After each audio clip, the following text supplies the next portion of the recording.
زمین پر جلوہ آرا ہیں مظاہر اس کی قدرت کے۔ زمین پر جلوہ آرا ہونا یعنی زمین پر جو بھی نظر آ رہے ہیں مظاہر اس کی قدرت کے، ظاہر ہونے والی ہیں نشانیاں، جو کچھ زمین میں اس دنیا میں جو بھی نظر آ رہا ہے اس کی ہر جگہ پہ جو طرح طرح کے نظارے ہیں وہ اسی کی قدرت کی وجہ سے ہیں۔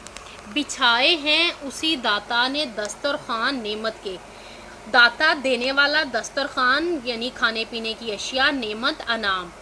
تو وہ دنیا میں جو بھی جگہ جگہ پر دسترخوان بچھائے گئے ہیں وہ اسی دینے والے کی وجہ سے ہیں، یعنی اسی داتا نے تمام مخلوقات کے کھانے پینے کے لیے دسترخوان بچھا دیے ہیں۔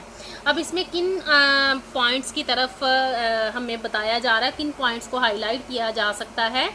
تشریح کرتے ہوئے تمام چیزوں میں اللہ تعالیٰ کی جھلک نظر آ رہی ہے، تمام چیزوں جو ہیں وہ اسی کے قبضہ قدرت میں ہیں۔ پھولوں اور چاند ستاروں سے مثال لی جا سکتی ہے۔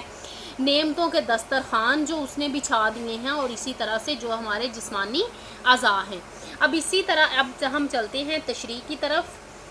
حفیظ جلندری خالق کائنات کی حمد و ثنا بیان کرتے ہوئے تشریح طلب شعر کے پہلے مصرع میں عرض کرتے ہیں کہ زمین پر ہمیں اللہ کی قدرت کی جتنی بھی نشانیاں نظر آتی ہیں وہ اسی کی قدرت کی وجہ سے ہیں اور اس کے جلووں کے انداز ہیں۔ ہم ان علامتوں کو دیکھ کر اللہ کی ذات کے بارے میں کیا آرائیاں کر سکتے ہیں۔ اللہ تعالیٰ خود فرماتے ہیں، اور اللہ نے پیدا کیا ہے ہر چلنے پھرنے والے جانور کو پانی سے، پس کوئی ان میں سے پیٹ کے بل رینگتا ہے اور کوئی ان میں سے 2 پاؤں پر چلتے ہیں اور کوئی ان میں سے 4 پاؤں پر چلتے ہیں۔ اللہ جو چاہتا ہے بناتا ہے، بے شک اللہ تعالیٰ ہر چیز پر قادر ہے۔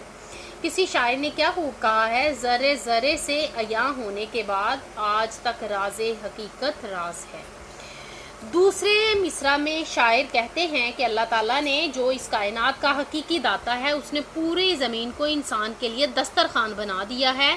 اسی زمین پر پھل پیدا ہوتے ہیں، سبزیاں اگتی ہیں، زمین پر بیٹھ کر وہ اللہ کی نعمتوں سے لطف اندوز ہوتا ہے، اور اللہ تعالیٰ جو راز کے حقیقی کے ہے اس کے فرمان کی عملی صورت بن کر شکر ادا کرتا نظر آتا ہے۔ قرآن پاک میں آتا ہے، پاکیزہ چیزوں میں سے جو ہم نے تمہیں عطا کی کھاؤ اور اس کا شکر ادا کرو۔